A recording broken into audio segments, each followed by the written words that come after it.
want to know why there's like discrimination against the part-time workers when so many companies are going to part-time when it comes to FMLA.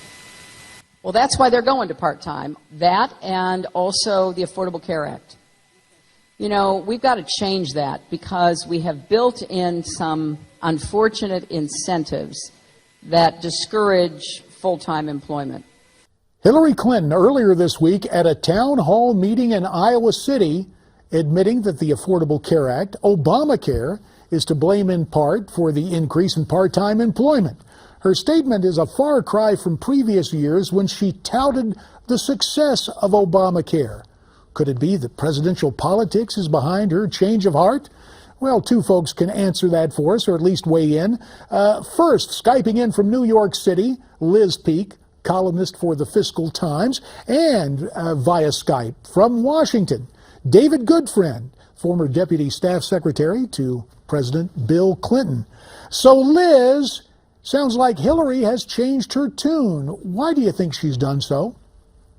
Well, for two reasons. One is that the news cascading down around Obamacare is increasingly dire. Premiums are expected to go up on average 10, 11, 12% across the nation next year, with some as much as 30%.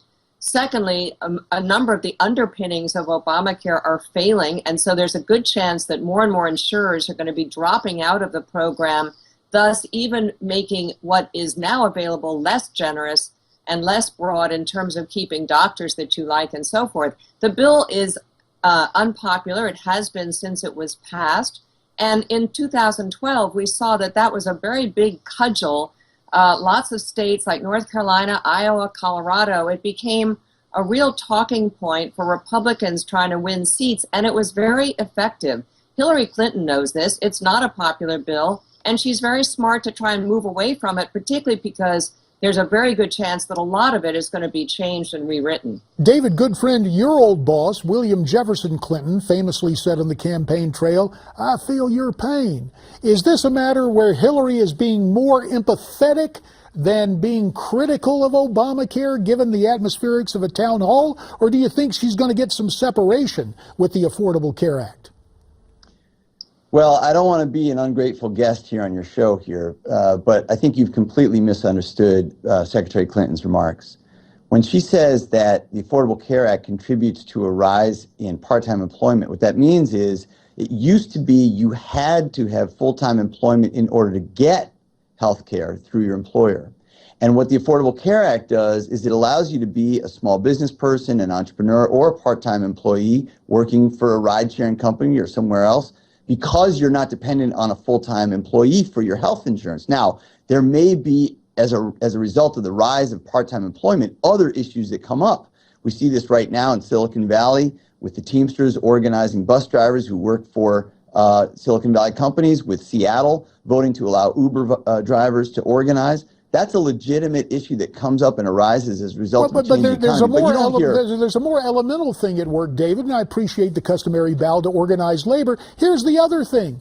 It is financially a disincentive for small business to have full-time employees. And so, Hillary, it sounds to me like you're circling back to say it's those mean old guys who start businesses and create jobs trying to somehow deprive the public. No, not at all. It's just the opposite. It's the fact that it is easier now to start your own business if you don't have to rely on a big employer for insurance. And look, Liz, do you buy what David's selling right there? I know what David's saying, but that's not what Hillary was addressing. What Hillary was addressing is what the word she used was disincentive. There's a very clear disincentive to hire people beyond a certain threshold because the cost of doing so multiplies as you have to provide those people with health care. So there's no question. Any number of companies have testified to the fact that they have refused to hire people or have dumbed down their hiring because of Obamacare. It was badly written bill. We know that from so many perspectives. And this is one of the things that really is the worst about it. And she gets that. Oh, so in other words, Hillary is going to do what Bill did on affirmative action. She'll say about Obamacare, mend it, don't end it. Gotcha. Now, well, 2 yes, minutes. And I actually go ahead very quickly. If I may, you're going to see lots of places where Hillary Clinton distances herself from Barack Obama. That's natural. She's not going to simply say, I endorse everything Barack Obama did. She's going to have ideas that are different, particularly in foreign policy. I think she's going to say, would do things differently if I were commander-in-chief, and I did things as Secretary of State because my boss told me to do them. That's kind of the way it goes. So you're going to see increasingly differentiation by Hillary Clinton between herself and Barack Obama. That's natural. She's a different person. She's her own candidate. I certainly think that with anything as large as the Affordable Care Act, Congress should go back and amend it and revise it. The problem we have is that every time someone suggests that, you get a bunch of Republicans saying, let's just kill the whole thing. That doesn't lead us to progress. That doesn't lead us to reform or change. What we should do is have Republicans and Democrats come forward and say, here's some areas we think we can improve this bill and make those changes. All right. Well, Liz, we'll give you 30 seconds for the last word. Republicans have made suggestions about how to improve the bill. And by the way, in the most recent spending bill, there are some changes which were bipartisan in nature, because again, there were taxes and other things that nobody liked, like the medical device tax, right, and get what the Cadillac tax with the unions in right. particular. Look, this thing, it was sold inappropriately. They lied about what it was, and all of these chickens are coming home to roost because a lot of things that were postponed are now due to take effect. And guess what? It's going to be even more unpopular than it's been. I'm just marveling at the fact that I quoted Bill Clinton twice, and Liz Peek, you quoted Reverend Wright. Anyway, good to have you both on. Liz Peek from New York, David Goodfriend from Washington, D.C. Thank you for an invigorating discussion. So, you heard what Liz and David had to say. Your take on that.